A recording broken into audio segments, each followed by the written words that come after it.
Carlos Correa has agreed to a 6-year contract with the Minnesota Twins worth $200 million. That also includes vesting options for 4 more years after that, bringing the total value, if all the options are done, through $270 million. Now, Carlos Correa has had quite the offseason, quite the last two off seasons, really, anyway. Remember last season, he was part of a great shortstop class that was looking to get a contract similar to that of Corey Seager of 10 years, $325 million. Ultimately did not settle with the Minnesota Twins for a 3-year deal worth $105 million with opt-outs after the first and second year. He decided to opt out after the first year, getting himself $35 million last year from the Twins. Was not a bad payday either. But the biggest deal that he turned down last year was ironically 10 years at $275 million from the Detroit Tigers. Very similar salary as far as the contract that could ultimately be coming his way from the Minnesota Twins 1 year later. Overall, just a great contract for Carlos Correa. Much higher average annual value through the first 6 years of the deal anyway than the agreements that he agreed to with the San Francisco Giants or the New York Mets. You remember at the beginning of this offseason, he agreed to a contract with the San Francisco Giants, 13 years, $350 million. Failed the physical, didn't even give the Giants time to kind of really respond and kind of sort through things, but ultimately decided to go on and try to get an agreement with the New York Mets. He had Scott Boras reach out to Steve Cohen, the owner of the New York Mets. A deal came together within hours after the Giants canceled the introductory press conference for Carlos Correa since the physical issues came up. The New York Mets subsequently sent down a private jet to Carlos Correa to try to get that physical taken care of quickly. We all assumed that the New York Mets were going to be comfortable with the physical, and just seemed like there was too many red flags in that physical, and we saw kind of the issues that propped up. Again, the injury issue with the ankle. He had an injury back in 2014 when he was in minor league ball to the ankle, had a plate inserted, something along those lines. Last year when he was with the Minnesota Twins, was injured on a slide into second base, had some discomfort in that same ankle, and that seems to be the problem area on the physical. Now, the Mets, of course, thought they'd be able to get past those physical issues, but whenever they found out what was actually going on with the ankle, seems like it was a lot more serious than what they had originally thought was going to be on there, and so that gave them some real pause to be able to bring him in. Now, Steve Cohen, one of the richest owners in all Major League Baseball, an owner that's willing to go out there and spend and spend and spend and spend to try to improve his ball club. They still have a very good third baseman there in Eduardo Escobar, but Carlos Correa would have been a significant upgrade for that lineup.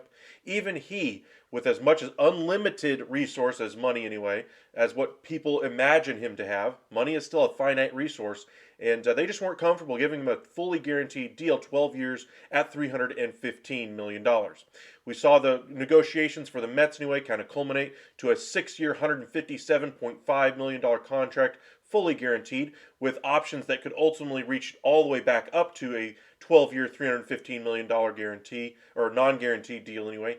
But Correa just wanted a fully guaranteed contract. That's pretty much what he said from the outset with the negotiations with the Mets, that he wasn't willing to cave on having a guaranteed deal. And so that's what he gets here with the Minnesota Twins. He gets a guaranteed deal worth $33.3333 million in average annual value over the first 6 years of the deal. Say in year 6 of that deal, he only gets like a 500 plate appearances, maybe a little bit less. That vesting option won't vest. The way those vesting options work is that if he gets 502 plate appearances in the year preceding it, the vesting option vests. And so if Carlos Correa in that in that 6th year says, "Hey, I would rather hit the open market again and try to get $33+ million in average annual value," hey, he can try to do that. Minnesota Twins, of course, are hoping this deal rides out the entire length of this term because he is the biggest free agent they've signed, and they want this contract to work. They're hoping Carlos Correa is healthy for the length of it because then at the back end of this deal is where the Twins really get the upper hand. They could get Carlos Correa for around 20, 15, $10 million as a player. Now, of course, he'll be hitting his age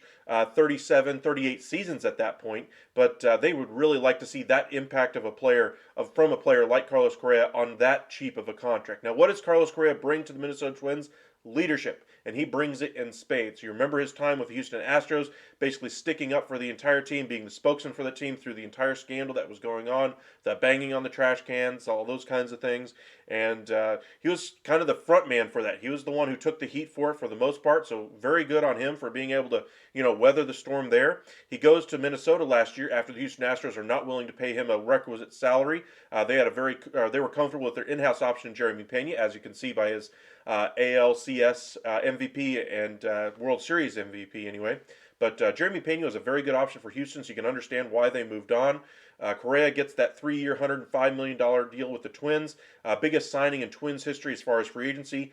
First couple of months weren't so hot for Carlos Correa, though. The second half of the year, he really went off. Finished the year, I believe, with a 291 average for the year. Slugging percentage right around his career norms, maybe a little bit above. But overall, just a great player. Again, you do worry about the physical issues as this deal lengthens, but 6 fully guaranteed years, that's got to lead you to believe that other teams would have been comfortable with that, especially the Minnesota Twins, since they already had the player last year. They know what his medicals look like, and they just kind of had to dot some I's, cross some T's. That's what we'll see here over the next day or two once that physical is completed.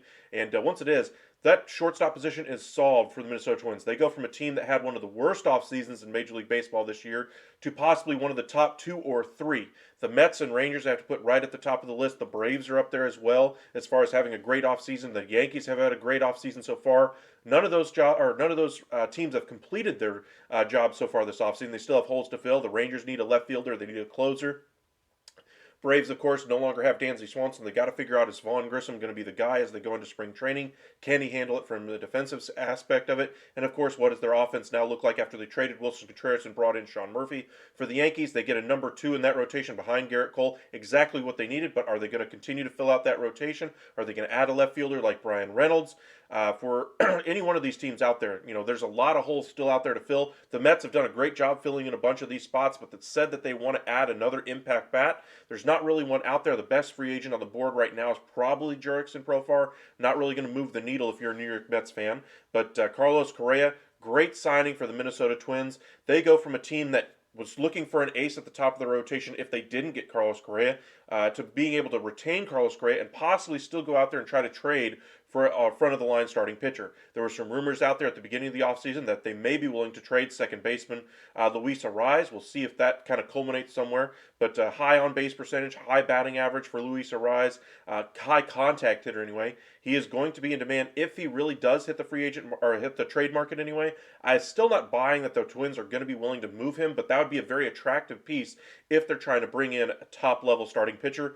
The only players that I can think of that would fit that bill right now for the Twins would be the players from the Milwaukee Brewers. They have a good starting pitching rotation right now, but they do have some issues going into the free agency of 2024 that they need to resolve, and they need to start thinking ahead right now as to whether or not they're going to extend those guys, like a Brendan Woodruff, like a Corbin Burns, a Willie Adames. Those are the big 3 free agents that all hit free agency at the same time. Are they going to be able to afford all 3?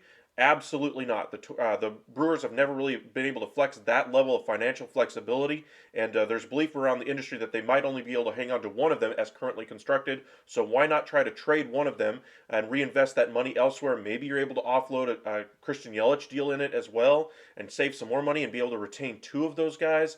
But in either case, the Brewers are going to have to figure out some type of a solution. And if you're the Minnesota Twins, you've now got your lineup pretty much the way you want. You brought in Joey Gallo. You've added some pieces around the periphery. You made the big trade last year for Tyler Mahle. But you really need to go ahead and get that top of the rotation guy like a Carlos Rodon that went to the Yankees. They're really interested in him, but they need somebody at the front line of that rotation. Now, even if they don't get it done, just bringing back Carlos Correa is an absolute win for the Minnesota Twins. That's exactly what they needed to do.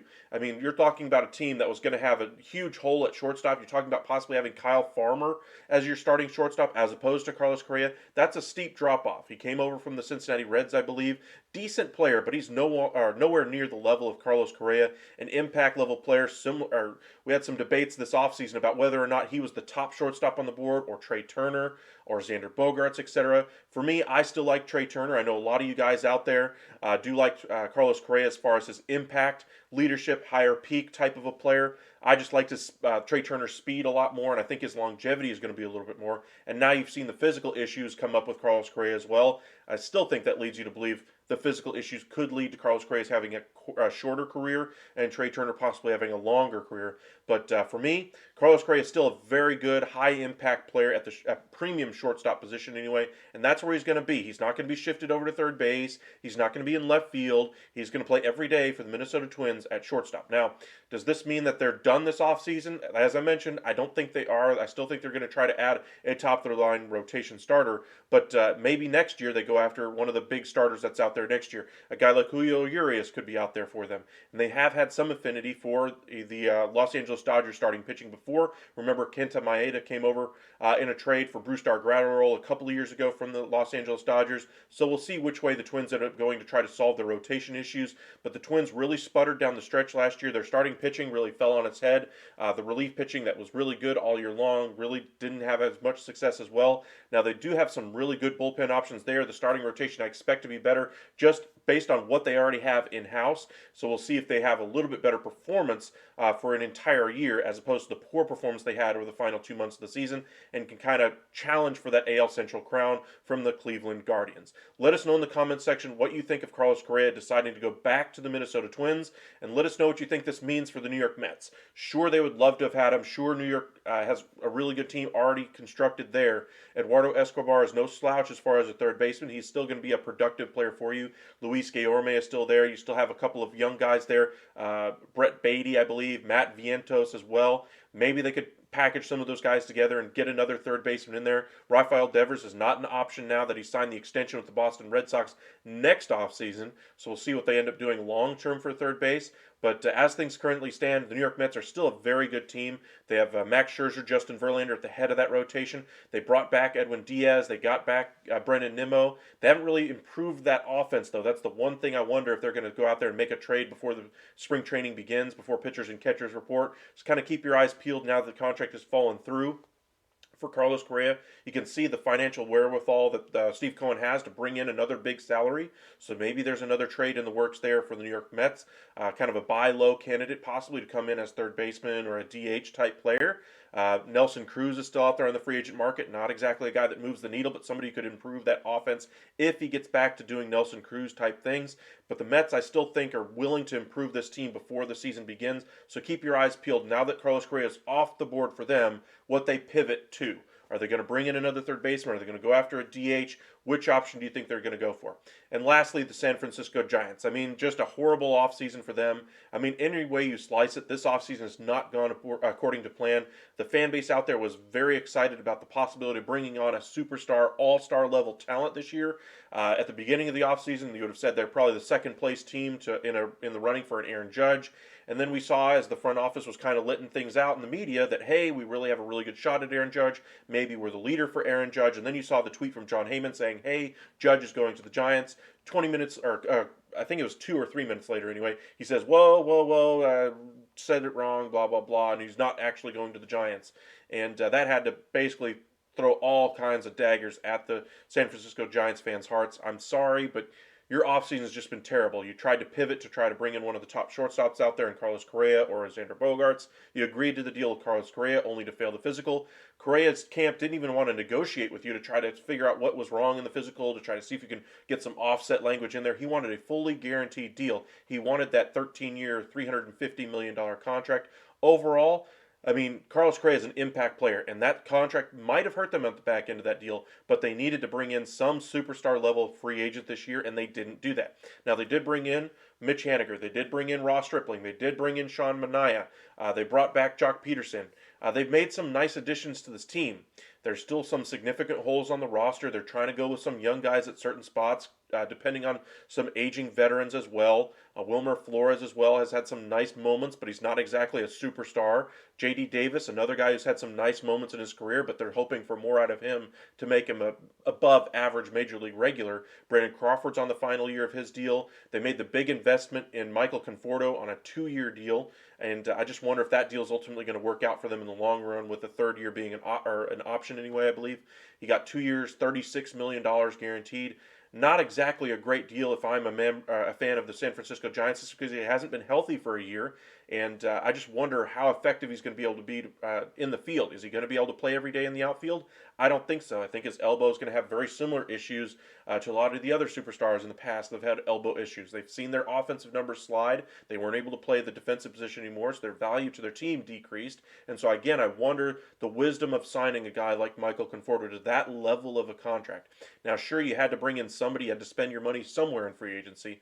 But I wonder if he was the right investment for you. I think if you had been willing to stick with Carlos Correa a little bit longer, maybe get a deal around the 12 years, $315 million guarantee that the Mets were willing to give him, I think the Giants would have been a lot more comfortable with that. They would have saved themselves, what, 35 plus million on that? And that's still a heck of a lot bigger deal than 6 years, 200 that Correa is ultimately agreeing to here with the Minnesota Twins. But in either case, the Giants had one of the most disappointing off seasons this year. I'm going to go ahead and put them at number one for my most disappointing off season this year, followed closely by the Boston Red Sox. The only reason the Red Sox aren't higher is because they got the Rafael Devers deal done. But the Giants not able to get Carlos Correa back or get Carlos Correa into the fold, really struggling this offseason to sign big or high level free agents. And this is a continuing theme now for the last couple of years. They're going to have all kinds of money to spend in free agency next year. Hopefully they can right the ship, go out there and get somebody, a high caliber free agent in next year's free agent class. But Carlos Correa decides to go back to the Minnesota Twins, 6 years, $200 million deal with 4 vesting options after that could bring the deal to $270 million. Overall, just a great player, great signing by the Minnesota Twins. Absolutely reverses course this offseason, this way the team was looking this year, and gets them right back into contention in the AL Central. I still don't think they're a World Series contender, but they should be right up there at the top of the division with the likes of the Chicago White Sox and the Cleveland Guardians. So keep your eyes peeled for what Minnesota does if they're able to bring in a top of the rotation starter. If they do, they could possibly push themselves ahead of that group and maybe start entering the conversation as to, hey, maybe we really do have a chance of the World Series. But for right now, at least they're not losing ground in the division by losing Carlos Correa to the Giants or the Mets. They keep their guy, 6 years, $200 million. Let us know in the comments section what you think of the deal. Do you think it's too much, too little? What do you think of the vesting options? I think it's a work of art anyway by the Minnesota Twins, getting a cheaper contract on the back end of that deal, giving a higher AAV, making sure you lock up your guy, and just quite a change, a turn of events, if you will, this offseason for the Minnesota Twins. They go from bums to kings, getting their top free agent on the board in Carlos Correa. Great job by the Minnesota Twins. Thank you guys for joining us here at the Upside Sports Network. Make sure you hit that subscribe button and join us here at the Upside. We'll keep you guys updated on all the latest from Major League Baseball's hot stove. Also, the NFL playoffs are here. We'll see hopefully how this weekend's games end up going.